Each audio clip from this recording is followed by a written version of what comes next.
Assalamualaikum warahmatullahi wabarakatuh. Salam sejahtera untuk kita semuanya. Teman-teman, hari ini kita akan mendengarkan kisah orang besar. Siapa yang pengen jadi pahlawan? Ya, angkat jarimu. Siapa yang pengen jadi orang hebat? Orang kaya? Orang terkenal? Siapa orang besar itu? Orang yang kehadirannya memberikan manfaat yang besar bagi orang lain. Itulah para pahlawan. Maka cara menjadi orang hebat pertama adalah menghargai para pahlawan setelah kita mempelajari kisah mereka. Nah, salah satu orang besar yang akan Kakak sampaikan hari ini adalah tentang dari Jogja ia dilahirkan, anak cerdas lagi membanggakan, kelak ia menjadi pahlawan, Ki Hajar Dewantara lah namanya. Waktu itu tanggal 2 Mei 1889. Wah, sudah lebih dari 100 tahun kalau begitu. Lahirlah seorang bayi di Pakualaman, Yogyakarta.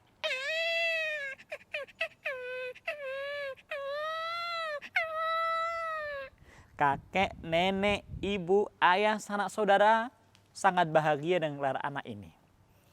Nah, anak ini diberi nama Raden Suwardi Suryaningrat. Raden Suwardi Suryaningrat. Lahir tanggal 2 Mei. Hari kelahirannya ini akan menjadi sebuah hari yang penting untuk bangsa kita. Yaitu Hari Pendidikan Nasional mengenang pahlawan pendidikan kita. Tokoh ini yang sedang kita bicarakan kelahirannya. Nah, teman-teman, tahu tidak? Ia sejak kecil sudah tampak istimewa kecerdasan dan kebaikan budinya. Dari ELS tingkat SD sampai perguruan tinggi ia masuk Stovia, calon dokter kuliah di sana waktu itu. Meskipun tidak selesai, ia menjadi orang yang amat disegani dan amat dikagumi pada masanya. Sebagai politisi, sukses. Jurnalis wartawan, berhasil menggerakkan masyarakat. Sebagai guru, bahkan menjadi tokoh internasional dalam pendidikan di dunia ini. Suwardi Suryaningrat. Gemes banget orangnya. Gemes banget. Gemes apaan? Ternyata Suwardi Suryaningrat sangat gemes karena sahabat-sahabatnya seusia mereka sudah dalam keadaan terbelenggu penjajahan. Harkat martabat mereka dianggap rendah oleh bangsa penjajah. Keadaan miskin, tertinggal dan bodoh itu akarnya adalah penjajahan dari para penjajah rakus dari Eropa. Nah, kemudian Suwardi dengan teman-temannya berhimpun dalam Budi Utomo. Kemudian Indise Partai berusaha membangun kepercayaan dan membebaskan bangsa ini. Wah, ini banyak anggotanya dari berbagai suku, bangsa dan agama berkumpul jadi satu tujuan membebaskan bangsa kita. Siapa yang pengen merdeka? Pemikirannya, hatinya, sehingga damai menentukan masa depan kita sendiri. Ini jiwa para pahlawan, para patriot. Ya begitu itu. Suwardi caranya. Teman-teman, ada peristiwa yang sangat greget dari kehidupan Suwardi Suryaningrat. Apa itu? Sebagai wartawan, ia menulis sebuah tulisan yang membuat orang tergugah. Sekaligus kebakaran jenggot, kumis, rambut, hati, perasaan para penjajah. Gimana ya? Bakar jenggot, rambut, kemudian berasap gitu ya. Saking marahnya maksudnya. Ya, apa itu tulisannya? Judulnya adalah Seandainya Aku Seorang Belanda.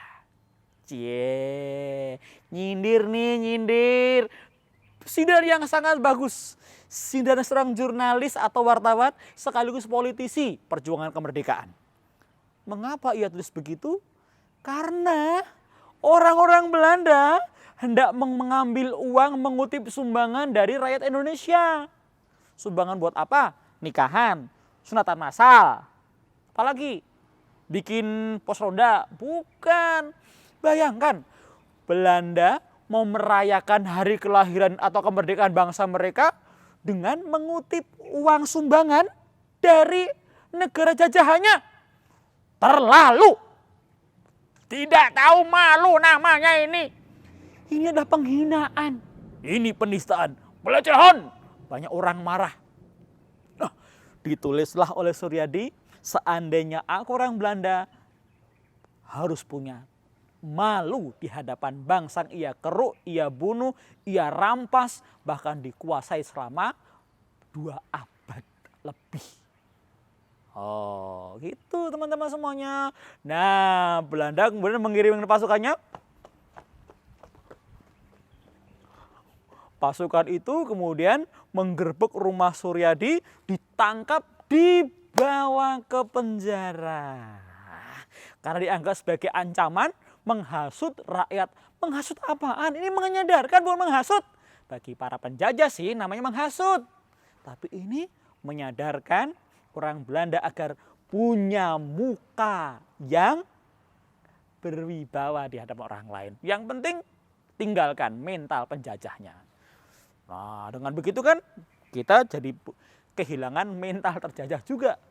Keren, cerdas.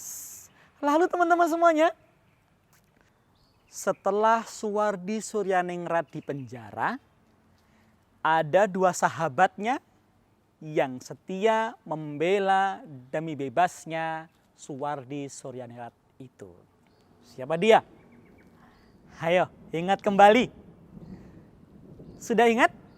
Siapa namanya? Ya, namanya adalah Dawes Dekker dan Cipto Mangunkusumo.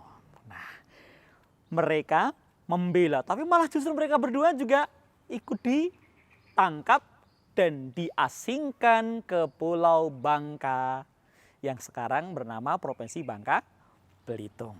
Nah, di tempat itu mereka berkumpul dan terus membicarakan tentang bagaimana meningkatkan martabat bangsa. Ya, ketiganya sahabat ini disebut sebagai 3 serangkai. 3 serangkai pejuang memperjuangkan harkat martabat bangsa kita dari kaum penjajah. Nah, kemudian setelah selesai pengasingan, semakin aktif berjuang menyadarkan masyarakat agar lebih pandai. Ia kemudian mendirikan sebuah lembaga pendidikan dan mengajar di sekolah itu yang bernama, ada yang tahu? Namanya adalah Perguruan Taman Siswa. Sekolah ini maju, mencerdaskan kehidupan anak bangsa melalui pendidikan, dan kemudian dari hari ke hari semakin banyak sekolah-sekolah yang terinspirasi dan dibangun pula untuk bersama-sama menjunjung tinggi masyarakat kita menuju ke masyarakat yang aman, makmur, negara yang sejahtera. Nah, teman-teman semuanya, orang-orang ini berangkat dari kerisauan hati, ingin mengubah keadaan yang sangat memprihatinkan menjadi keluar, menemukan solusinya, jalan keluarnya untuk menjadi mapan sejahtera. Nah, fakta greget lainnya adalah 1. Suwardi Suryaningrat atau Ki Hajar Dewantara menjadi pahlawan nasional kedua yang diangkat oleh Presiden Republik Indonesia waktu itu, Pak Soekarno. Yang kedua, namanya nih, nama Ki Hajar Dewantara ditulis sebagai nama kapal perang Republik Indonesia. KRI Ki Hajar Dewantara. Bahkan Ki Hajar wajahnya, fotonya dipasang dalam mata uang rupiah. Ya. Kemudian apalagi? Oh, ia mendapatkan gelar Dr. Honoris Causa sebagai perintis, inspirator pendidikan umum yang maju di Indonesia.